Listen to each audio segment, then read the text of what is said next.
Hi, this is Roger, thanks for dropping by. Tuesday, blast from the past day. I know not everybody enjoys them, but some do. I found one this time, and when I watched it through, I was actually amazed at just how many good, well-growing Dendrobiums I actually had in those days. I wish I could repeat it nowadays, but I don't seem to be able to do so. Many, in fact I could probably say most of the plants in this video were lost, either not long before or during or shortly after when I moved house. Many went downhill, including some really good plants, and have been lost. Some have been replaced, but I could never replace the number because I can't get them now. In those days I had access to a guy in the Netherlands who supplied many.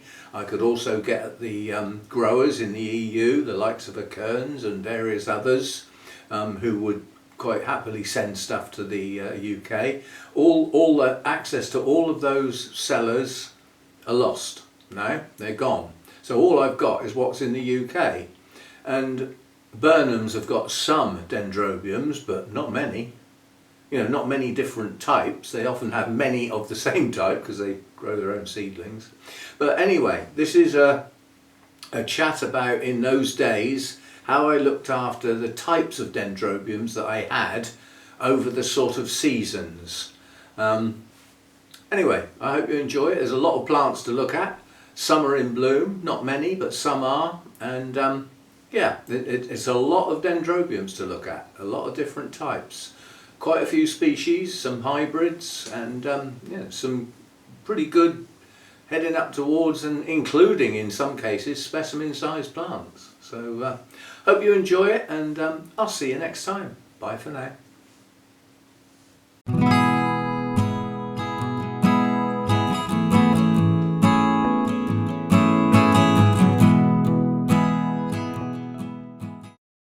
Hi, this is Roger, thanks for dropping by. Before I start on the purpose of the video, just a quick reminder about my live broadcast. I'd like to say tonight, but in reality it's tomorrow morning. The actual time is 1 o'clock Monday morning, Greenwich Mean Time. I'll put the link to your time zone city converter under this video as well, so you've got it under the current video. But basically it's a safe link to use, so don't worry about clicking on it. And basically you put in 0100 and London on one side, and then put your city in on the other side, and it'll tell you the time. Yeah, and that'll be the time in your city when I'll be going live. Please join me, as I said, at that time of the night. I don't really want to sit there and talk to myself, and we'll see how we go. But try and join me, even if it's only to say hi. It'll be my first one, and well, if it doesn't work very well, it may be my last. No, I'm only joking. But it's not the sort of thing I'd want to do frequently anyway. I'm more comfortable in this environment. Okay, today's subject is specifically Dendrobiums, but what I'm going to say about them translates to many other types of orchids depending on the type of Dendrobium, if you see what I mean. And although it's winter at the moment, I'm going to follow the care through all 4 seasons. But obviously the most convenient part to start, I'm sorry about the rain, it's just one of them days. I know some people at the moment could do with absolute downpours to get rid of some very bright orange that's creeping across the hillsides. Be safe. Yeah, so I'm going to start with the winter, yeah? And I can't do Dendrobiums or any orchids really without dividing them up into groups, otherwise I'm going to repeat myself for the same orchids. So I always divide them up into sets. Now I'm in the middle of watering at the moment. I've paused at this point because it's a convenient point, because all of my resting Dendrobiums have now been watered, so they're down, so I can get at them. And what I'll do is for each set, I'll put a pop-up on there with their names, yeah? Now these might not be your sets, but they're my sets, and this is how I work, yeah? So set number 1 are my resting Dendrobiums, which at the moment are getting a little trickle of water, not a lot, no feed, and they get that about every 5 or 6 days. And it really is a trickle. I'm trying to keep them quite dry, yeah, but not bone dry. I don't believe in that. So they, you know, the ones that have been watered today will be dry at the longest time in 24 hours, but they'll probably dry a bit quicker than that, and then they'll stay dry till their next watering. So they are staying absolutely dry for some time, but I do have relatively high humidity in here, yeah? To keep orchids bone dry with little humidity in the air might not be the best of ideas. Okay, so that's my winter care for my resting Dendrobiums. They're all over the place at the moment. Those aren't. This one is. That is Findlayanum. I might have to look at several of the labels. This is Jenkinsii I. This is Jenkinsii I crossed with aggregatum. This is the one we're watching, that new growth hanging down there, to see if it desiccates or not. So those go together. They're treated exactly the same, or, you know, as I go around. This one's just had a bug spray because I've spotted a few, I won't say many, but there were a few mealybugs on this when I got it down, so that's just had a bug spray, so I don't want to get my hands on it at the moment. And that's Friedrichianum, lovely yellow blooms, has bloomed for me before. It's still doing a bit of autumn, I don't want to touch it, so there are the odd leaves still dropping. That will continue throughout the winter for many of them. Those don't tend to drop leaves very often. That one's only just started to drop its leaves on the very oldest canes, whereas this one will drop quite a few leaves as it goes along. And then over here is a bit of an assortment, really. This is Dendrobium nesta, which is an anosmum cross, and to all intents and purposes can be treated exactly the same as anosmum. That is, in effect, in its total winter rest at the moment. The canes stopped growing a while ago, it hasn't had any feed for a while, and it's just had a little drop of water around the outside of that bark without getting the main mass of moss wet. That's how I water them when I'm resting them, and then that won't get any more water for probably 5, maybe 6 days, depending on the weather. This is anosmum. This one's a nuisance because it's got 2 new growths on it. So this one gets a little more water because I don't want those to totally stop growing. But its main cane that it grew this year has finished growing, and I'm hoping for blooms on that cane and possibly on a couple of the older ones as well that are not my doing. They were there when I got it. So that's that one. Those 2 go together. And then this is a bit of an assortment at the moment. So they're that one's got no name, so hang on, I need to look at that one.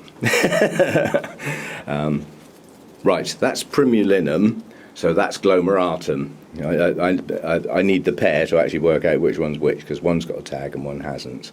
Now both of these are winter resting types, but this one's a little bit different, because some people say that Primulinum, although it should go quite dry through the winter, it shouldn't chill down as much as some of the others. Well, mine don't chill down dramatically anyway in the winter, so it gets treated the same as the others. So that's those 2. This one's still growing a cane up here. Its dormant cane is the big long one hanging down there. This one is effectively stopped growing a while ago. It's doing autumn on its oldest canes. And this is a new acquisition at the moment. This came over from Alberto in Italy. It was although it doesn't look like it, it's actually a kiki. And this is a phyllum. And if I can get some blooms on that cane, I'll be over the moon. But my main goal is to keep that alive through the winter. So it does get a little bit more water than the others, because it is a kiki in effect, and then grow new canes next year. And there's one other one that's resting at the moment, as if the wind doesn't blow the place down, and that's my Lodigessii. And that gets a little bit of water again round the outside, you know, where there's some bare roots leaving the main mass of moss dry. But as I said, even if I put a little bit too much water on, you know, because I've just splooped it in the wrong place, it's not the end of the world.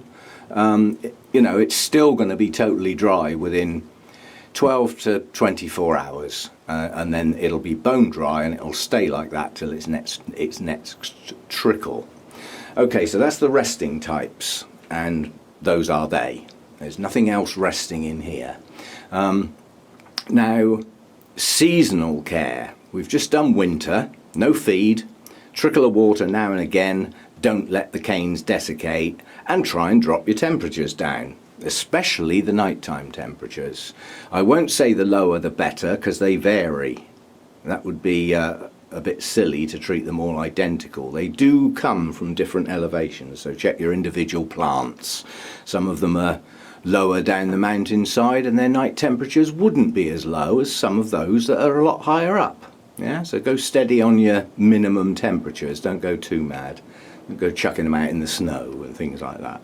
Okay, now everything is gentle, bit at a time. I don't do anything sudden. I don't decide, right, I'm stopping watering today.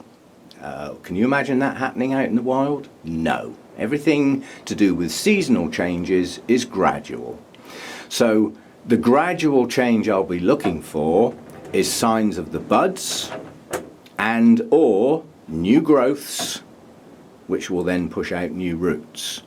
That means the plant is ready to get going again. That doesn't mean it's going to suddenly get drowned with high levels of feed. No, it'll get watered a little more frequently, and then after a bit of that, a little bit more frequently with a little bit of feed, until eventually we get back into the summer care, which is very simple as far as I'm concerned. All my dendrobiums, whatever set they're in the summer, in the growing season, feed and water well. Right, that's that done.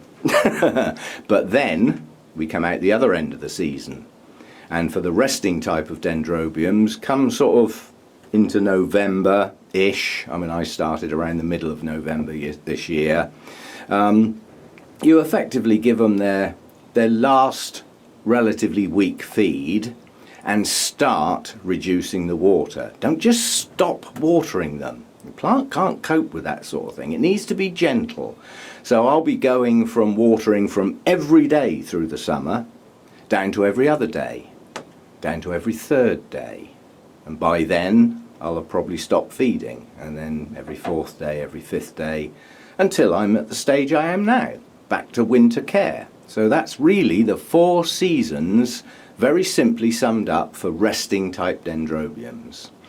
Now, why haven't I included my nobiles in that set?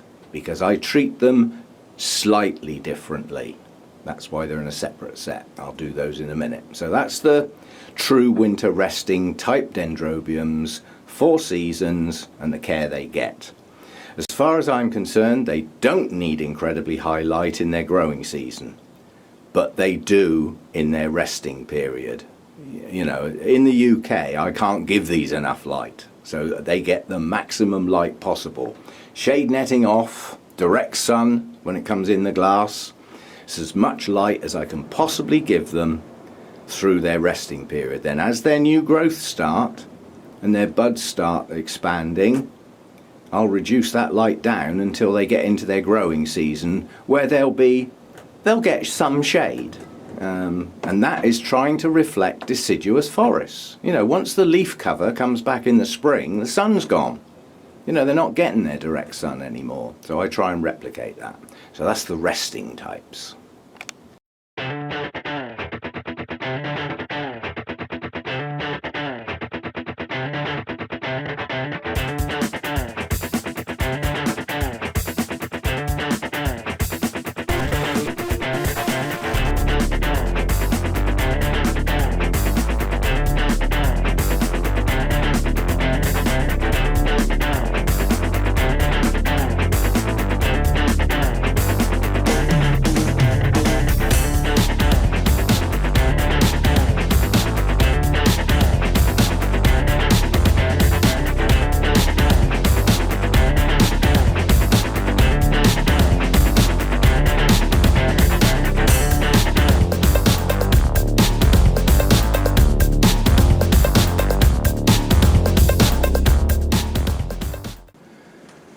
the next set are the nobile hybrids. And when is a nobile hybrid not a hybrid? The answer is when it's the species, because there can be only one, or when it's got a lot more of something else in it, sometimes many things in it, so that its nobile content is reduced down well below half. In that case, you might need to do a little bit of research and work to find out how you need to treat it, because you might find another Dendrobium species is dominant, and although it might look like a nobile, its care might not be. Now this is my nobile that's nearly behaving itself. Now a couple of days ago I'd said it was behaving itself because there's no signs of buds. Yeah, well, they love making me out to be a liar, don't they? It's got a couple of buds on older canes, yeah, but it's holding off on the latest growths that grew on through. Oh no, it's not. I can just see nubbins coming on one of the new canes, but they are in their infancy. Where are we now? Was it about the 10th of September, December, something like that? They're early. I'd have liked to have seen those buds just starting to form in at least a month's time. So maybe this one is going to bloom early as well. But this is a late winter, early spring bloomer. Yeah. Now, I'm not going to get all the plants down. That one's misbehaving. Yeah. That one's decided to just bloom on this year's canes and on some of last year's canes. Well, I'm not stopping it. So if that's what it wants to do, I let it get on with it. But as a consequence, my care has had to change. Now, where else have I got nobiles? There's one, it's there effectively, right up against the glass, yeah? And that is a summer bloomer. So in no shape or form does its winter treatment generate the blooms. So yes, it's a nobile hybrid, and no, it doesn't get treated the same. So this is what you call an awkward set of Dendrobiums for me. I haven't got too many nobile hybrids, but the traditional care is exactly the same as for resting Dendrobiums. Well, because mine are all hybrids, I tailor that slightly. I don't need to go into it in great detail. Same care, you know, water and feed well in the growing season and get big fat canes like that, and then tail it off as you head in towards winter until you're down to much less water and no feed. They say if you keep feeding them when they should be resting, you'll get a mass of kikis instead of blooms. I can't prove that, and it's never happened to me. But this nobile is sort of resting, because I have stopped feeding it, and its frequency of watering is very low. It doesn't get a lot. This one, however, is being watered and fed. If I want those blooms to open and do well, yeah, it's not going to do it without any food. It'll totally desiccate the plant. If all the energy to produce those blooms is taken from the canes without being replenished, they'll desiccate. It's in a form of active growth, even though there's no new growths coming out the bottom. So that one gets fed and watered a bit more frequently. The one up in the window that I showed you is called Wedding Bells, and basically that one gets watered with low level feed as well through the winter. Because of the time of year it blooms, the only thing you're doing in the winter with that is trying to treat it something like it might be in the wild. Well, it doesn't exist in the wild. It exists in my grow room. It's a hybrid, and it's quite a complex one. So that's that set. That's the nobiles, yeah? Feed and water well in the growing season, get big fat canes, do the best you can. They don't need high light in the summer months. You know, if they get good light, fair enough, but they don't need it. That's the difference. And then try and brighten them up a bit as they go into the autumn and head towards winter. Drop the temperatures down if you can, and reduce your feed down to nothing, unless you've got an exception like this one, and reduce your watering down to the extent that the canes don't desiccate. So you've got to adjust the frequency to your temperatures, your humidity levels. There is no set pattern. You've got to check your own plants and your own environment and adjust accordingly. But if you see your plant, your new canes starting to suck inwards and get big deep creases, it's not getting enough hydration. Now that could be that you think you're giving it enough water, but your atmosphere is dry, so it's losing that very quickly. Whereas with high humidity like I've got, the plant doesn't lose its humidity through the leaves very fast, so I don't need to put as much water in the bottom end. Simple as that. Right, that's that set. Short and sweet. Right, next are the non-resting types. They're what I call continuous growers. And this sea of green up here is a lot of them. Most of the ones you see up here are Latoria or Latoria types, or come from that region, even if they're not truly in that class. So they all get treated the same anyway. This big one up here, that's actually an antelope type. Well, it's not getting rested while it's doing that. Those canes are still growing strong and pushing up new leaves frequently. So it's getting fed and watered on the normal watering cycle. As are the Latorias. They're all growing in some shape or form, yeah? And they don't like to go dry for any length of time. If they do dry out for a short time, it won't kill the plant. Yeah? But they like to be constantly moist, but that expression needs to be tailored, because they like to be constantly moist if the temperatures are good. But when the temperatures are lower, like they are in my winters, they don't need as much water because they won't use it. But they still get fed and they still get watered. But I like to get them almost dry, or even totally dry for a very short time. That's how they get looked at. And the other ones in that set are the Dendrobium phalaenopsis types. They're all over the place, so I don't need to film them. Everybody knows what a Dendrobium phalaenopsis looks like. And they're all hybrids, some of which are going to bloom soon with any luck. And then we've got some oddities. We've got these two here. This is Harveyanum and Hercoglossum.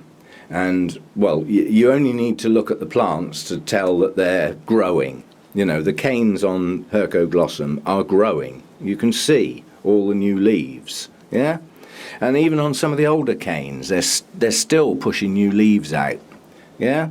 So that one still gets fed and watered in the winter, but, you know, less frequently because it won't use it, and low feed levels. But I don't stop that one. I keep that one growing.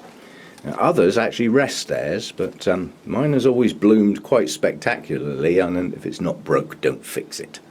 And then Harveyanum, again, given where it comes from, it would get a little cooler in the winter, and its rain levels would reduce to a degree, but it doesn't truly rest. And at the moment, I've got new growths coming out and a new root system being generated, so I'm certainly not going to rest it. So that one gets kept going. There are a few others. There's a couple more Latorias up here. Everything else up here is a kiki, so it doesn't matter. As far as I'm concerned, you don't rest kikis. They're not a plant yet. They're still getting going. They have yet to establish seasons. Now, in the true reality, the kikis would be on the mother plant and they'd get the same treatment. But if I separate a kiki off, it's lost its mother plant.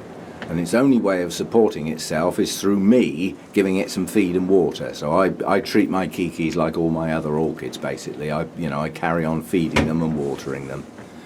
I hope I'm going to keep this roof today. Flipping getting up without there.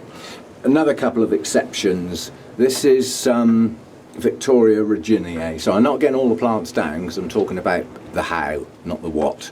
This one looks like it's going to bloom soon. That'll be a first time. You know, these look like buds. And quite honestly, if these were halfway down the cane or near the base, I'd call them kikis. But the fact that they're right up near the apex of the canes, they're more likely to be buds. But we'll have to wait and see. And I'm surprised it's even attempting to flower on what are this year's growths, because they normally bloom on what do you call you know, old canes, old leafless canes. But it looks like it's going to bloom. There's a Kingianum type up there. Kingianum treatment, strictly speaking, is very similar to resting type Dendrobiums. Yeah, they do dry off a bit in the winter. They do like higher light in the winter, and they do like to cool down, and you will induce a lot of flower spikes if you can do that with them. But any of the Kingianum types that I've got are either young plants or kikis, so they're not getting it. So that really is the sets. I've got a couple more oddities. There's an oddity down there with those strange markings on the leaves, which is worrying, and that's a no ID. It had a tag with a name on it, and I googled that name, and Google had never heard of it, let alone find out care or anything like that.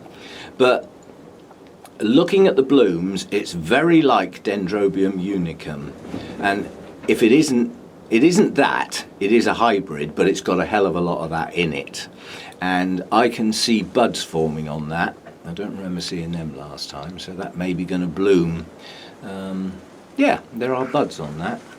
So again, that one's a difficult one to actually find out the true care. So at the moment, I'm treating it like normal orchids. Yeah, so even through the winter it'll get a little bit of feed, even though looking at the canes it has actually stopped growing. So perhaps I'll cut the feed out for that one and class it as a semi-resting type. So it'll still get some water now and again, especially if it's pushing the buds out, but perhaps hold off on the feed a bit. I'm undecided, I'm on the fence. I'll make my mind up next time I water it. No, now it's really going to rain. Okay, so as far as I'm concerned, those are the types of Dendrobiums. You've got continuous growers, that's your Dendrobium phalaenopsis, Latoria types, and any others really that come from similar areas. That's the key. Where do they come from? And even if they're hybrids, you know, you can probably track down, I'll put a link in the description to a website where for the more common types of orchids, they're not all in there, but Dendrobiums are, you can select Dendrobium from the list, put in your hybrid name, and if that site has heard of it, you will get a complete breakdown of what's in that orchid, right back to the 2 original species, because that's where you always start. Because if you think of, yeah, but this one was a species crossed with a hybrid. Well, it'll give you the history of that original hybrid. It always goes back to 2 species. You sometimes have to go back an awful long way, though. So that's it. Dendrobiums through the year. Resting types, done that. Overdone it, really. But people do still struggle a bit with it. I mean, I've been practicing a while. Even though I get new orchids, you know, they'll fall into one of my sets, and I've already got my head around those sets, so they don't cause me a problem just because they're a new one.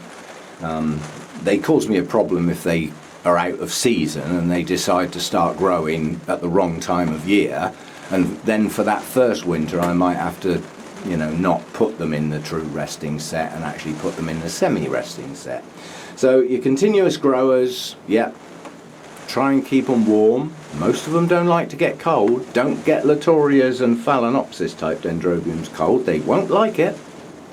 They don't come from those parts of the world. It doesn't get that cold. They might get an occasional cool night, but they don't get generally cold temperatures. The true resting types do get cooler temperatures almost across the board. How cold each individual one can go down to, that's down to you to find out with the ones you've got. Yeah, those minimum temperatures, if you get too low for some of the plants, they'll object. They'll just dump their leaves, when on some of the canes they might not have done if you hadn't done that. It might mean you get more blooms, it might not, because you've chilled the plant down too much. So go steady on your minimum temperatures. I've got no set rule. In here, the minimum it will ever get down to is 12, unless my heater breaks. In which case I'm going to lose some plants, I suspect, if I don't twig it quickly enough. I forgot Hairy Monster up here. Everybody loves to see this one. Oh, come on down. Dendrobium senile. This is a true resting type dendrobium, and under normal circumstances, if I put that into a true winter rest, virtually all of those leaves would drop off and it would look like a load of hairy stumps. But that's what they look like when they're resting. There's a leafless cane. Yeah, there are a couple, but that is actively growing and I'm not resting it this year. So that still gets watered with the non-resting type and it still gets a little bit of feed. But I am easing it down a bit because most of the ends of the canes are showing signs of finishing their growth for now. But I'm not going to rest that one. I haven't had it long enough and I don't believe it's strong enough. So that one comes as a halfway house. But it's done well. I don't want to spoil it. This one is getting treated for the plant. And this spring, it's blow the blooms. If I get some, bonus. If I don't care. I want a strong, healthy plant by the end of next year. I mean, look, there's a brand new growth coming out down the bottom there. So, yeah, that one's in a halfway house for this winter. Next winter, I'll think again. Right, feed levels. When I say feed and water well, that's the growing season, yeah? The word well on the end. So no drying out whatsoever, yeah? Copious amounts of water with reasonable levels of feed. I don't stonk up feed levels for dendrobiums, but I do take it up considerably higher than it would be in the cooler winter months. And quite honestly, with my balanced fertilizer, my maximum feed level for dendrobiums would be around a TDS reading of 300. Occasionally it might go a little bit higher because I've put a little bit too much in and can't be bothered to mess around with it, but I find that plenty high enough to keep them growing strong. And chances are they might keep growing strong with a lower feed level than that, but that's where I take it up to, because at that time of year I've got a hell of a lot of watering to do. I can't be doing with lots of different feed levels, so practically everybody gets the same thing in the growing season. They all get the same, you know. And that's about as high as I'd go. I would go higher for Vanders and have done, but they're not the subject matter at the moment. So resting dendrobiums, no feed. Introduction to feed in the spring when they're going from no feed to some. First of all, I wouldn't feed it every watering. I'd probably stick to 1 in 3. Yeah? And it would be a low level, probably around a TDS of 80 to 100. Sort of very low level, just a little trickle to start with. You don't want to suddenly go from nothing to huge amounts. That won't do them any good at all. So everything in moderation. And then gradually, as the water frequency increases, so will the frequency of feeding. So going from, 1 feed in 3, say, it would then be every other watering. And then by the time the new growths are getting going and blooms may be starting to fade or, or in full flight or whatever, but those growths are starting, you can start bumping up. And through the growing season, as far as I'm concerned, I usually feed 3 times and flush once. Sometimes I feed 4 and flush once. But the predominance is on the feeding with copious amounts. So they really do get absolutely soaked in the growing season. The mounts would go to every day by then, yeah? I mean, at the moment, the mounts in general are every 2 days, those that are growing. But as far as the dendrobiums are concerned, they're not all mounted and they're not all actively growing, so I have to adjust for that. Okay. Phalaenopsis types and Latoria types get lower level feeds in the winter, and probably every other one. Yeah, maybe 2 flushes and a feed, but they do get some feed and it's at lower levels, down near the 100, 150 mark on the TDS meter. Certainly no higher in the winter. They won't use it. They're growing slowly. They've got short day lengths. So the feed level gets adjusted accordingly. But again, come the growing season, as those days start getting longer and it starts getting warmer, their growth rate will increase. Well, I'll back that up by increasing their feed and their frequency. So adjust accordingly. And then as you come out of the end of the growing season, canes start maturing, heading towards getting their terminal leaves, they're not going to need the feed. But don't just stop dead, ease off gently, yeah? So instead of feeding 3 times and watering once, it'll come down to perhaps feeding twice, flush once, then feed once and flush. And all the time the level of the feed is dropping off gently, until such time as the resting types have got no feed and they're getting watered every 5-6 days for me, sometimes longer. Yeah. So wrap your care around your seasons and adjust it to where you live. Yeah. Not everybody gets these silly short days like we get in the UK. Some people got artificial lights. I haven't, so I'm not saying anything about them because I don't use them, so I don't know what to say. So if you can't say nothing nice, don't say nothing at all. I don't use them, so how can I give advice? So I don't. Okay, so that's what I do through the seasons, and that may or may not be helpful. But if you've got a dendrobium that you don't really know where it fits, if you see what I mean, you can always leave a comment. I'll get back to you.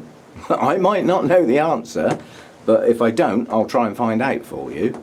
You know, so any dendrobium related issues or problems, I may be able to help. I have a lot of them, but obviously I haven't got all of them, so some of them I may never have heard of. Well, you know, I'm in the same boat as you then. I've got the same internet, I've got the same research tools, so I'm only going to come up with the same answer you'd have come up with if you've done it yourself, if you see what I mean. But I'm always willing to help out if I can. Just before I sign off, this one's opening up nicely now. This was Oncidium varicosum, but it isn't anymore. It's something entirely different. It's moved out of Oncidiums. But it's opening up nicely, coming on. And that's the first full bloom that's virtually fully open, although these wings, they will move back a bit slightly. Not as dark as it was last time, but still very attractive. And as Oncidium blooms go, well, was Oncidium, they're relatively large. I won't say they're huge, but they're not bad. Okay, another reminder, please join me tonight. Well, if you're in the States, Canada, that sort of time zone, then it'll be this evening, Sunday evening for you. If you're over the other side of the world, Far East Australia and something like that, you'll be sometime during Monday morning, heading up towards lunchtime or a bit later, but it will be Monday, not Sunday. And as I said, if everything goes well, I'll do another one for the European time zones, you know, at a more civilized time, because 1 o'clock in the morning is not civilized for me, but I'll manage it. Just, it's a one-off, you know, it'd be worth doing. So see you then, hopefully. Drop by, say hi. See you next time.